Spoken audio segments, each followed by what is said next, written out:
Bom pessoal, bem-vindos ao Nihongo no Michi, eu me chamo Adriel e eu criei esse canal aqui com o intuito de fazer você aprender japonês de forma fácil, de forma tranquila de aprender, com uma boa metodologia. Eu espero que vocês gostem da minha maneira de ensino. Estou aí com a disposição para criar uma série de vídeos ensinando algumas estruturas, trazendo umas frases bacanas aí, trazendo algumas coisas que eu acho interessante. Eu quero que esse canal seja bem descontraído, eu quero realmente que seja um local em que eu possa trazer o meu conhecimento que eu adquiri nesses anos de estudo aqui para vocês e tá ajudando a galera que tá chegando aí, para quem já estuda também, tá aprendendo uma estrutura nova, aprendendo uma frase nova, uma expressão nova. Eu espero que realmente vocês gostem.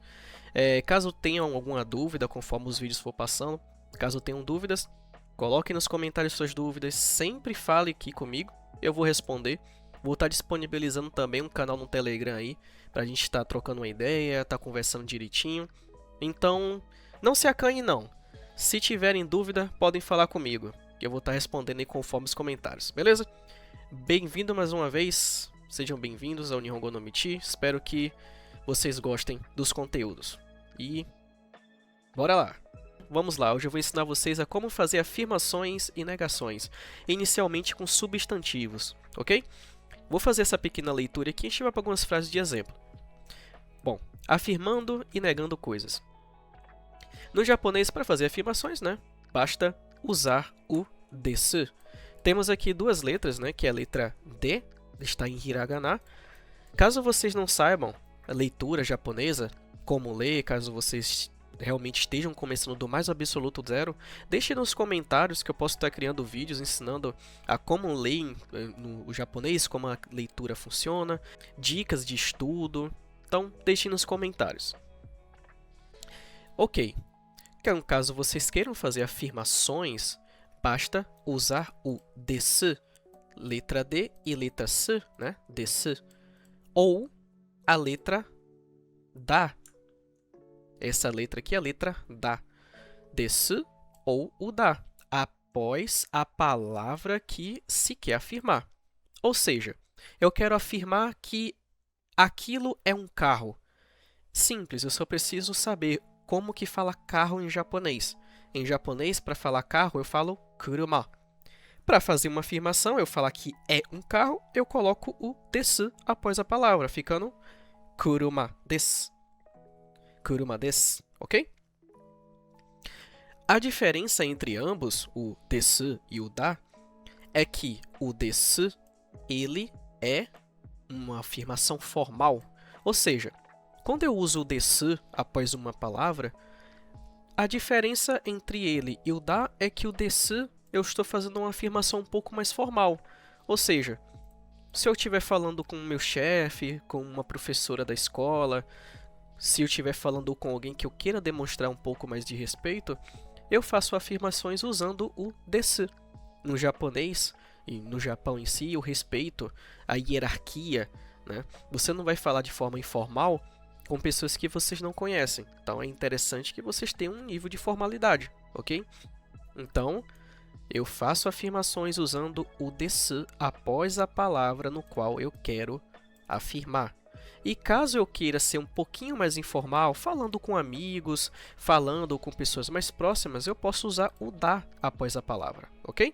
A diferença entre um e outra é a formalidade. O uso do desu ou do da é muito comum com os substantivos. Vamos começar com ele, ok? Por isso, começaremos com eles.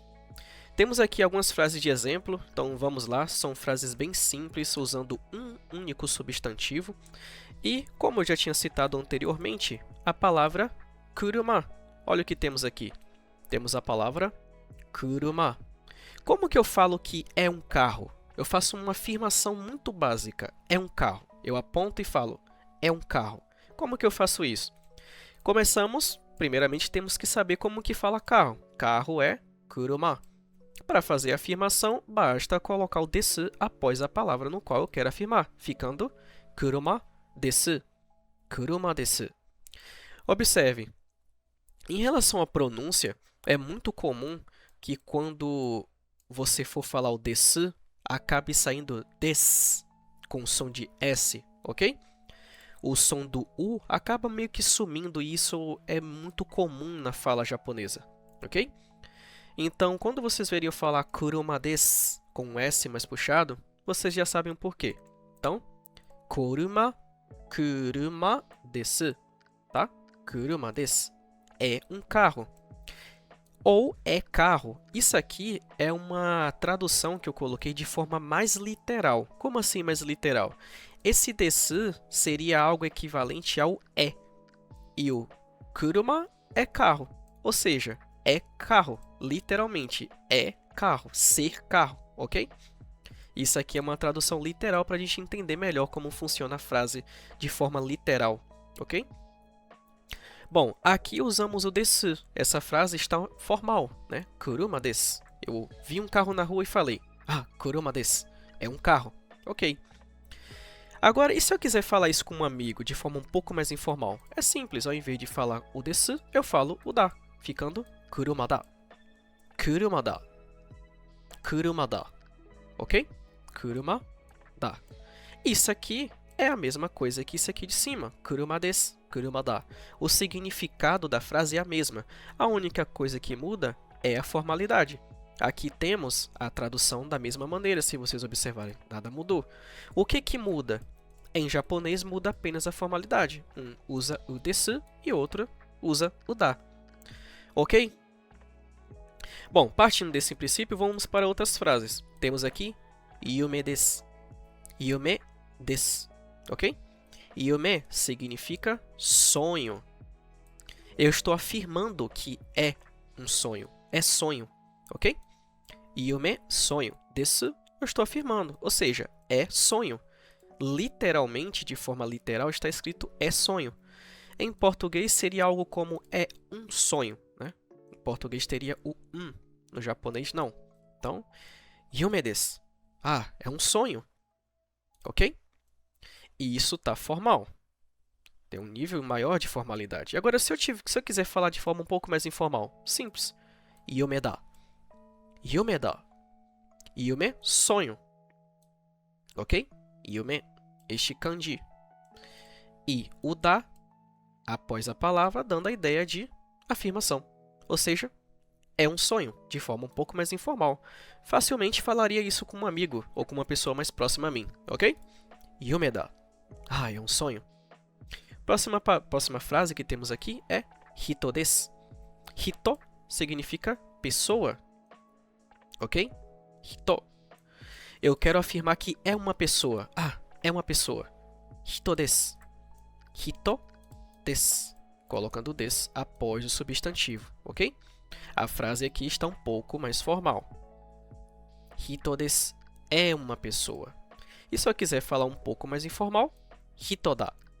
Eu, em vez de usar o desu, eu uso o da, ficando hito da. Hito da.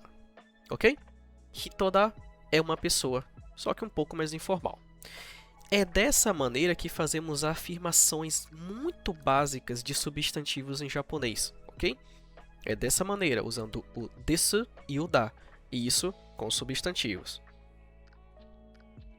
Agora que vimos como fazer afirmações, nada melhor do que ver como fazemos negações. Como é que nega que algo é algo?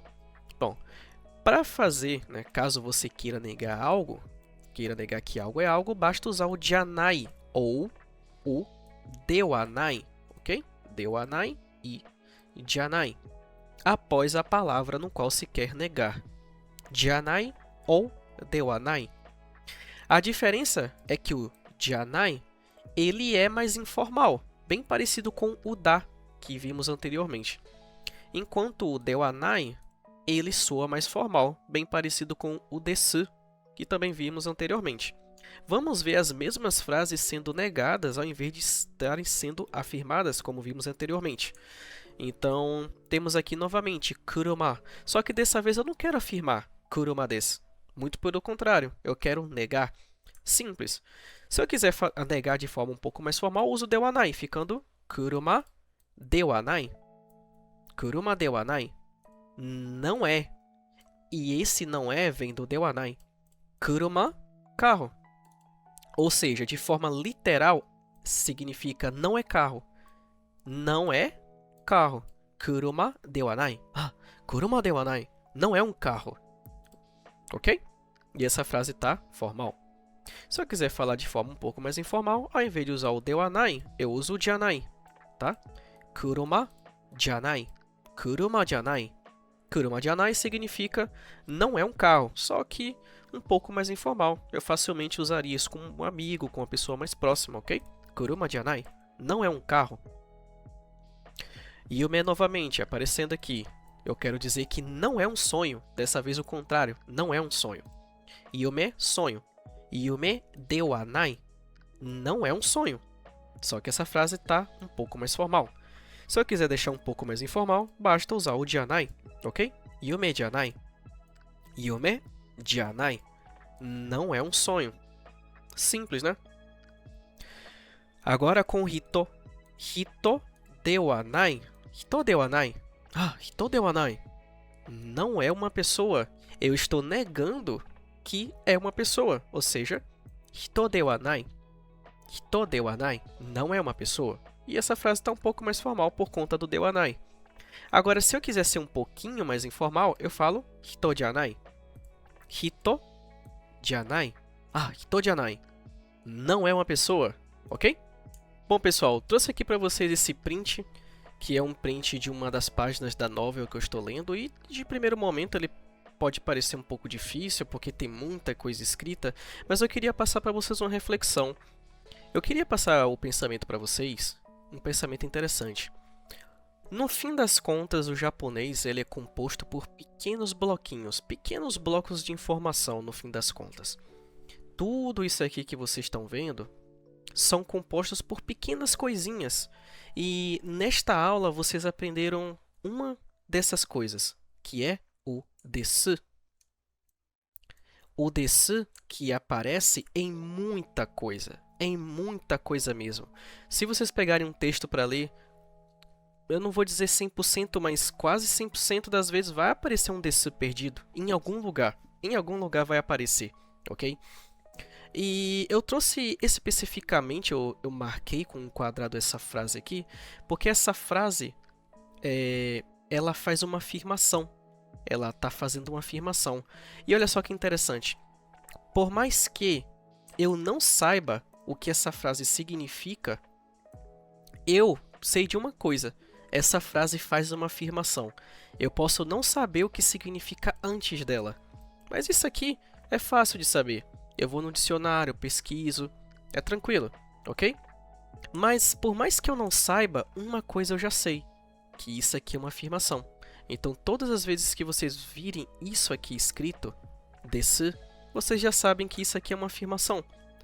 E parabéns, vocês já sabem um dos bloquinhos.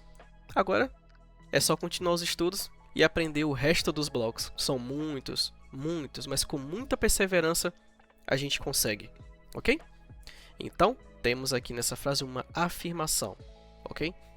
E por curiosidade, aqui nessa frase, a pessoa, né, a protagonista, está afirmando que é kire, tá? Kire significa lindo. Tá em kanji aqui, e tem esse kanji e esse daqui, ok? Esses dois kanjis juntos significa bonito, lindo. E ela está fazendo uma afirmação, kire desu. Kire desu, é lindo, ok? Então, lembre-se sempre, japonês não é difícil, no fim das contas é um monte de bloquinhos amontoados que forma algo muito grande. A gente vai destrinchando bloquinho por bloquinho e entendendo toda a frase. Então, conto com vocês, espero que tenham gostado do vídeo aí, se gostaram, já sabe, deixa o like, já se inscreve no canal aí, tá parecendo aqueles vídeos antigos de YouTube, né? Espero que vocês tenham gostado do ensinamento. Se ficaram alguma dúvida, botem nos comentários. Se eu falei algo errado, peço perdão. E tamo junto. No próximo vídeo aí, vamos seguir o ensinamento. Vamos seguir aprendendo outras estruturas do idioma japonês. E é isso. Tamo junto.